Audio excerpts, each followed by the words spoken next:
বর্জ্য পরিষ্কারের কাজ করে হরিজন সম্প্রদায়। অনেক বছর আগে, 300-400 বছর আগে ঢাকায় যখন রাজা বাদশারা ছিলেন, তখন ভারতের থেকে হরিজন সম্প্রদায়ের লোকদের শহর পরিষ্কার করার জন্য নিয়ে আসেন। সেই থেকে তাদের বসবাস, 300-400 বছরের বাসিন্দা তারা। এখন তাদেরকে উচ্ছেদ করা হচ্ছে। তারা কোর্টে গিয়েছেন, কোর্টে রায় দিয়েছে কুরবানির আগে যেন না উচ্ছেদ করা হয় এবং তাদের একটা ব্যবস্থা করারও প্রয়োজন।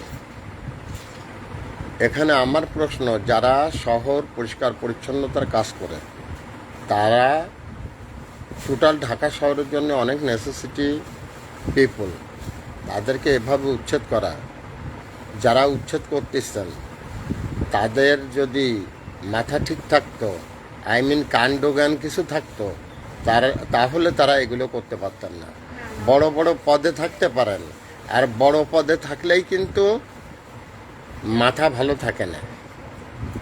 পাগল যদি হয় কেউ, তার মাথা ভালো করা যায় না। এই হরিজন কমিউনিটির লোকেদের যারা উচ্ছেদ করতেছেন, এরা ম্যাট ছাড়া আর কিছু নয়। এরকমই আমার কাছে মনে হয়। নাগরিক অধিকার থেকে আমি বললাম। Thanks a lot viral sir, বিনা বেতনের পারিবারিক পাঠশালার শিক্ষক।